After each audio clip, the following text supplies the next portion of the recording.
Assalamu alaikum. Barkanmu da saduwa a cikin darasi na uku na wannan ajin namu na social media marketing a cikin harshen Hausa.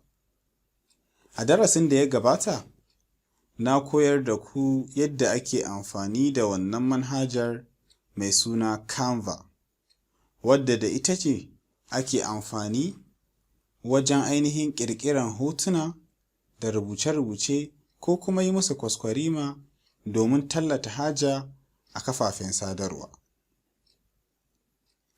To amma fa, idan ba ka kalli darasin da ya gabata ba, to ka yi ƙoƙari ka tsayar da wannan bidiyon, ka koma baya domin ka kalle shi, sannan ka dawo ka kalli wannan bidiyon, saboda kuwa na tsara wannan ajin ne daki-daki ta yadda idan ka bi shi, za ka koyi yadda ake social media marketing a cikin sauƙi. Albishirinku, a darasinmu na yau kuwa zan koyar da ku ne yadda ake amfani da ɗayan manhajar, wato Vizmato. Ita kuma Vizmato ɗin nan ana amfani da ita ne wajen ƙirƙirar bidiyo ko kuma dai yi ma bidiyo kwaskwarima domin tallata haja a kafafen sadarwa. To amma fa ku sani, masana sun yi bayani da cewa bidiyo ya fi hotuna da rubuce-rubuce jawo hankulan abokanan cinikayya, wato customers kenan.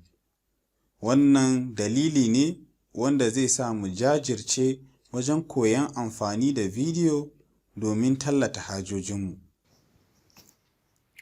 Wato wannan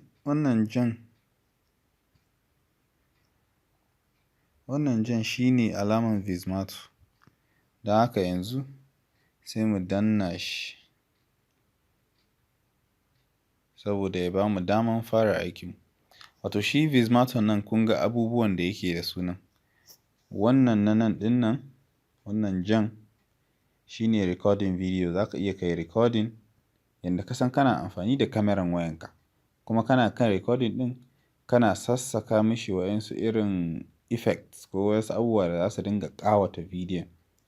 Sai nan kuma my studio, shi kuma nan ne inda za ka ganin recording ɗin da ka yi ko kuma ƙawace-ƙawace na videos da ka yi, duk a nan cikin my studio za ka gan shi. Sai wannan explore, shi kuma explore ɗin nan a nan ne za ka dinga ganin aikin wasu, ko kuma kai in ka ga dama bayan ka yi aiki kana iya kai posting. Shi ma kamar wani kafar sadarwa ce dai wadda ake yaɗa bidiyo domin nishaɗantarwa. Bancin shi kuma akwai wannan inda aka sa edit video ɗin.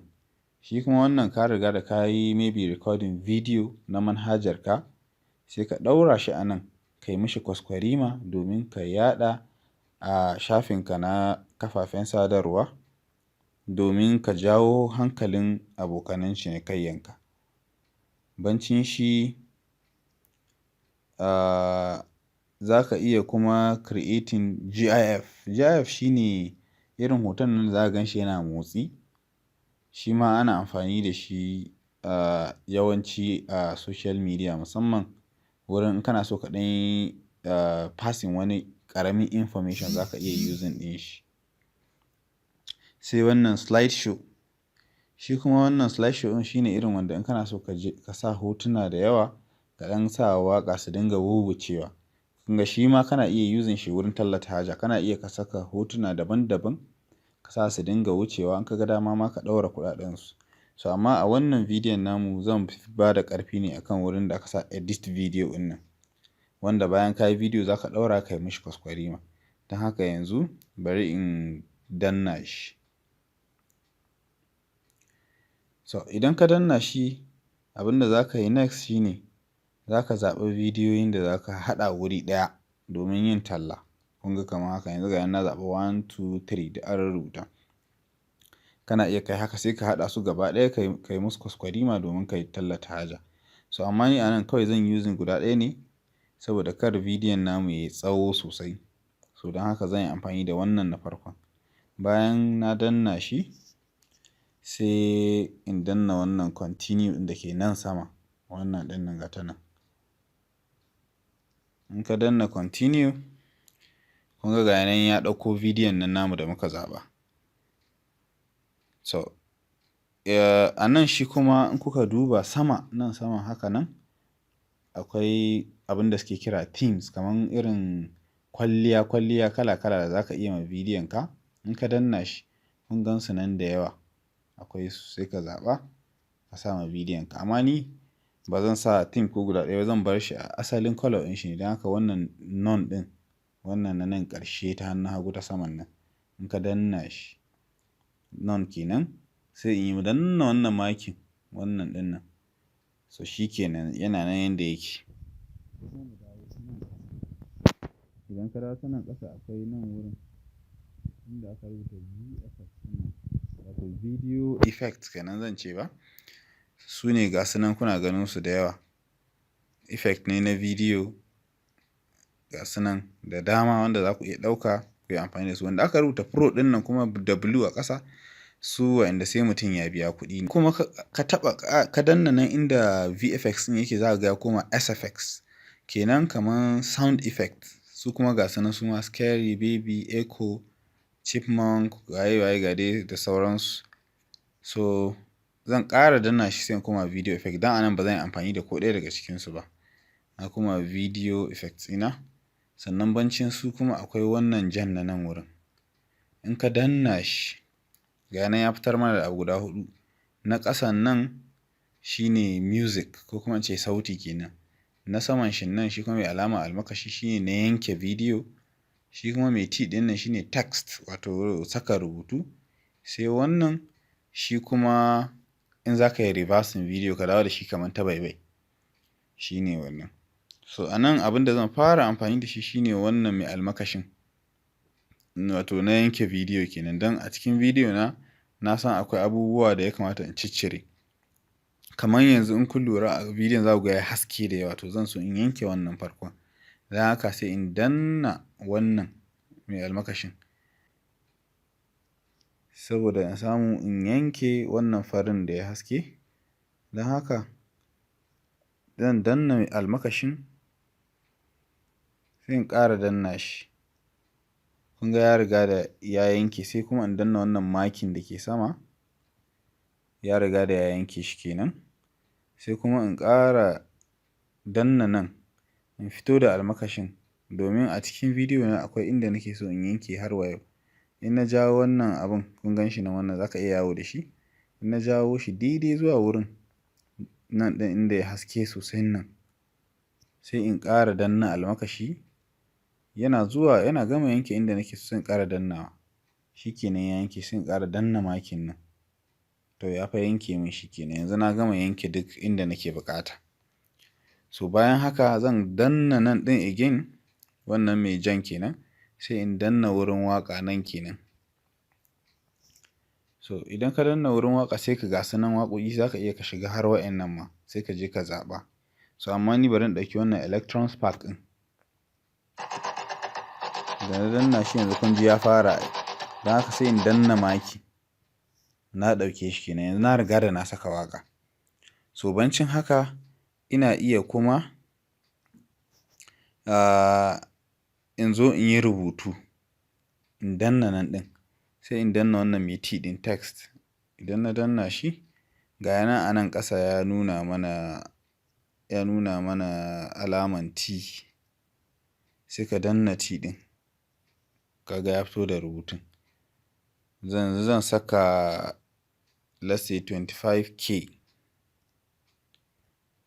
Sai in ce nationwide delivery ko nationwide delivery. Sai ka danna wannan makin da ke nan ta tsakiya ta hannun dama. In ka ga dama ka ƙara danna kan shi.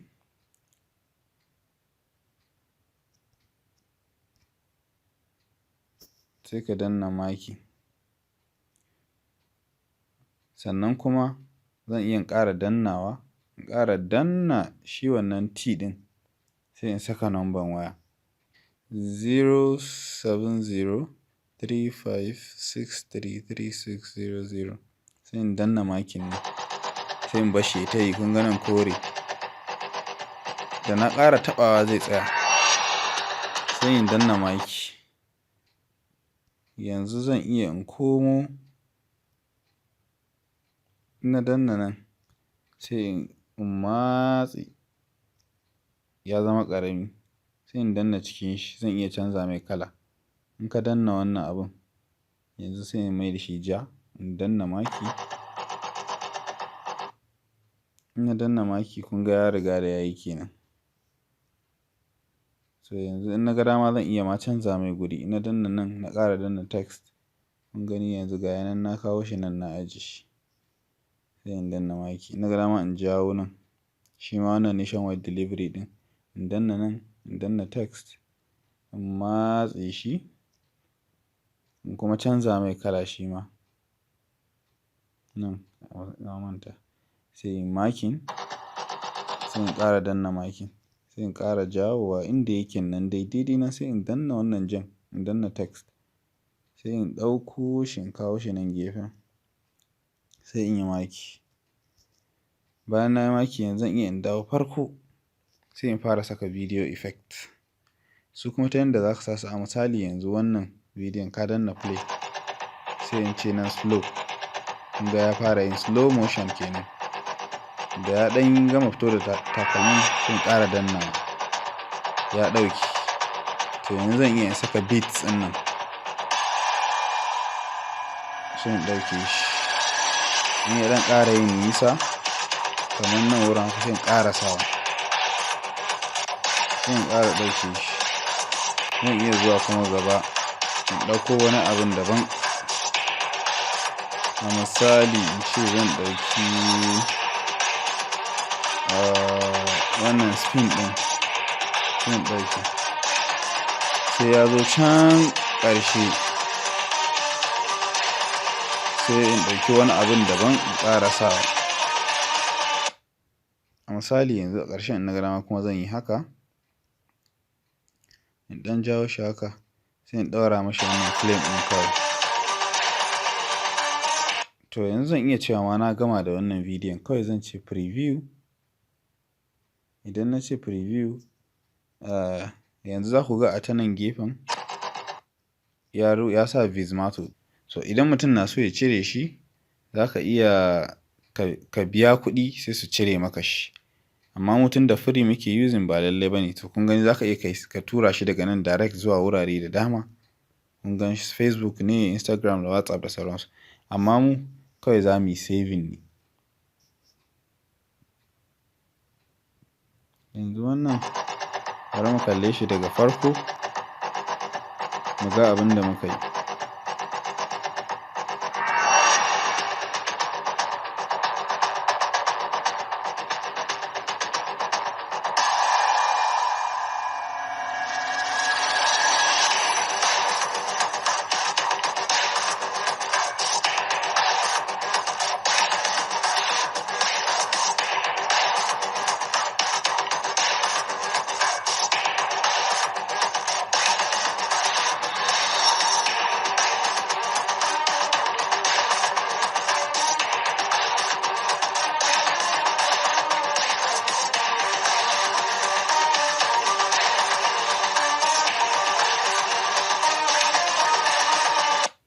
Yanzu na koyar da ku yadda ake amfani da wannan manhajar, wato Vizmato. Sai dai kuma zan so in ɗan ba ku wani aikin gida, wato assignment kenan, domin ku ƙara gogewa wajen amfani da wannan manhajar da kuma wadda muka yi amfani da ita a darasin da ya gabata. Assignment ɗin da zan ba ku ko kuma aikin gidan shine, za ku yi amfani da wannan manhajar mai suna Canva, ku ƙirƙiri logo ko hoto wanda za mu yi amfani da shi a matsayin profile picture na shafin tallata haja da za mu buɗe a darasinmu na gaba. Bayan haka, har wa yau a cikin ita Canva ɗin, sai ku yi ƙoƙari ku ƙirƙiri Facebook cover wanda za mu yi amfani da shi, sannan kuma ku yi ƙoƙari ku ƙirƙiri hotuna guda biyu na abin da kuke so ku tallata a kan shafin naku. Bayan haka, sai ku yi amfani da manhajar da na koya muku a yau, wato Vizmato. Ku ƙirƙiri bidiyo wanda za ku tallata hajarku a kan shafin da za mu buɗe a darasinmu mai zuwa. To wannan shi ne a taƙaice abin da nake so ku yi mu. Har wa yau, kar ku manta, ku yi ƙoƙari ku yi subscribing kuma ku danna alamar ƙararrawa domin a koda yaushe idan na saki darasi a sanar da ku samu damar ilmantuwa da shi. Da wannan ne muka zo ƙarshen darasinmu na yau, sai mun haɗu a darasi na gaba a inda zan fara da koyar da ku yadda ake ƙirƙirar shafin kasuwanci ko kuma sana'a a kafar Facebook.